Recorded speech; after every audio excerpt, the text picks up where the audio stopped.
Comment arrêter de dire oui quand vous voulez dire non? La réponse dans quelques instants.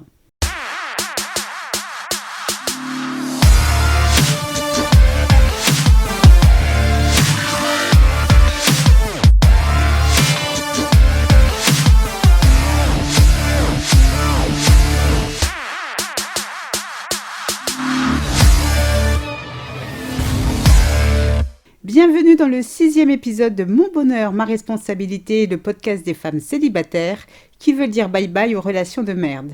Ici Sylvie Joseph, coach en séduction de soi et experte en relations amoureuses.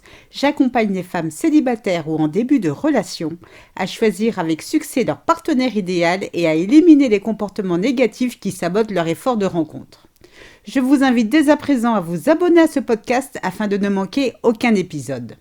Dans l'épisode d'aujourd'hui, nous allons découvrir comment arrêter de dire oui à votre date quand vous voulez lui dire non. Depuis quelques jours, Laura entretient une relation avec Paul.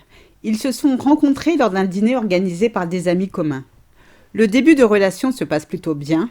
Laura est ravie d'avoir enfin quelqu'un avec qui partager des moments agréables et éviter la solitude du samedi soir. Malgré son enthousiasme, Laura reste prudente. La relation est encore toute fraîche. Paul reste à découvrir. Un jour, Paul lui demanda de lui prêter 150 € qu'il promit de lui rembourser au plus vite. Un autre jour, il lui demanda de lui prêter sa voiture, la sienne étant au garage pour une grosse réparation. Et puis un autre jour, à la suite de l'annulation d'un déplacement professionnel de dernière minute, Paul demanda à Laura d'annuler la soirée resto qu'elle avait déjà planifiée avec ses copines. Il avait envie de passer une soirée en amoureux avec elle. À chaque demande de Paul, Laura s'est sentie contrariée. Bien qu'elle apprécie Paul, elle n'avait pas envie de répondre favorablement à ses demandes. Celle-ci tombait bien mal. Financièrement, ce n'est pas la joie. Pour aller au boulot sans voiture, c'est la croix et la bannière. Et pour le resto, quelle déception! Elle se faisait une joie de revoir Chloé et Valérie pour papoter entre filles. Et puis, venant tout juste de rencontrer son date, elle estime la démarche de Paul un peu limite tout de même. Pourtant, malgré ses réticences, Laura dit tout de même oui à Paul. Elle céda à toutes ses demandes. Pourquoi Laura n'a-t-elle su dire non? Pourtant, le mot est simple et reflète le fond de sa pensée. Eh bien, simplement parce qu'elle a peur. En effet, derrière la difficulté de savoir dire non, bien souvent se cache une peur. Quel type de peur, me direz-vous? Eh bien, il s'agit de la peur de déranger ou de décevoir. Dans cette histoire, Laura souhaite éviter de décevoir Paul. Elle a peur du rejet. En disant non aux demandes de Paul, elle prend le risque d'apparaître comme une femme radine, méchante et égoïste. Et puis, Paul lui plaît terriblement. Elle a eu le coup de foudre pour lui. En lui disant oui, elle espère qu'il voit en elle la femme qu'il lui faut. Une femme attentionnée et généreuse. Il est facile pour n'importe quelle femme d'envoyer valser un homme à qui elle ne porte aucun intérêt. Mais quand il y a une grande attirance, c'est une autre histoire. Comme le souligne Jacques Salomé, oser dire non à l'autre, c'est oser se dire oui à soi-même. C'est clair, Paul a tout d'un arriviste, d'un profiteur, mais retenez cette situation, l'autre va jusqu'où je le laisse aller. Je répète, l'autre va jusqu'où je le laisse aller.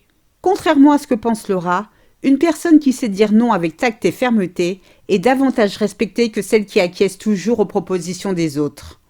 En début de relation, certains partenaires vont tester vos limites. C'est ce que fait Paul.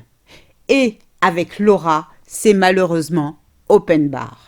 Si vous êtes dans l'incapacité de mettre un frein aux situations qui vous déplaisent, vous vous dévalorisez, vous vous sacrifiez au profit de l'autre. Le oui que vous donnez à votre date ou à n'importe quelle personne quand vous n'osez pas dire non n'est pas un vrai oui.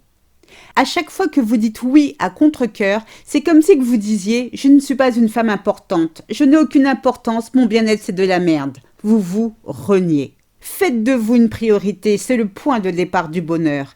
Traitez-vous avec tout le respect que vous méritez. Vous constaterez comme par enchantement que les hommes vous respecteront sans même que vous ayez besoin de vociférer. Par votre attitude, vous forcerez naturellement le respect. Alors en effet, en disant non, vous risquez de blesser votre date. C'est possible qu'il vous juge à tort. Mais retenez ceci. Savoir poser ses limites, c'est respecter l'autre en lui laissant sa part de responsabilité. A contrario, Lorsque l'autre nous impose clairement ses limites, nous gardons notre part de responsabilité et de libre arbitre par rapport à lui. Qu'est-ce que cela signifie ? Eh bien, tout simplement, quand vous dites non et que vous pensez non, vous êtes sincère et honnête avec votre date. Vous n'êtes pas responsable de la façon dont il va interpréter les choses, ses pensées lui appartiennent. Au même titre, s'il vous impose ses besoins, vous êtes responsable de votre décision de les accepter ou de les refuser. À vous de décider de ce que vous faites de l'information qu'il vous donne. Alors, comment cesser de dire oui quand vous souhaitez dire non ? Il s'agit dans la plupart du temps de modifier certaines de vos croyances. Quelles sont-elles ? La première croyance, dire non m'oblige à me justifier. Quand vous dites non, vous n'avez pas à justifier votre raisonnement ou d'inventer des excuses ou à vous excuser. Restez simplement direct, courtoise et polie. La deuxième croyance, dire non me rend hautaine. Assumer pleinement un non signifie que vous n'avez pas besoin de l'approbation des autres. Vous avez conscience de votre valeur. Si votre partenaire conditionne son intérêt pour vous en fonction de votre capacité à dire oui, alors cet homme ne tient pas à vous. Vous êtes dans une relation toxique. La troisième croyance, dire non me rend égoïste. Qui mieux que vous peut savoir ce qui vous convient le mieux ? Pour quelle raison feriez-vous passer les besoins de votre date avant votre besoin de voir vos amis ou avant votre bien-être ? La quatrième croyance, dire non fait de moi une femme mauvaise. Posez-vous la question, qui est le plus méchant ? Vous qui êtes authentique dans votre non ou la personne qui essaie de vous forcer la main en vous influençant à faire quelque chose que vous ne souhaitez pas faire ? Alors ? Je vous laisse méditer sur le sujet. Entraînez-vous devant votre miroir à dire non et savourez votre liberté. Croyez-moi, vous vous sentirez zen, confiante et épanouie. Ce podcast est terminé, j'espère qu'il vous a plu. Si c'est le cas, n'hésitez pas à le partager, à liker et aussi à vous abonner. Indiquez-moi en commentaire si vous aussi avez l'habitude de dire oui quand vous voulez dire non. Rendez-vous sur mon site internet www.sylviejoseph.com pour recevoir gratuitement mon guide 25 erreurs à éviter avec les hommes en début de relation. Vous pouvez également cliquer sur le lien qui se trouve dans la description. Un immense merci à tous pour votre écoute et pour votre fidélité. Et n'oubliez pas, je vous souhaite le meilleur. Portez-vous bien. Gros bisous, à bientôt. Ciao, bye bye.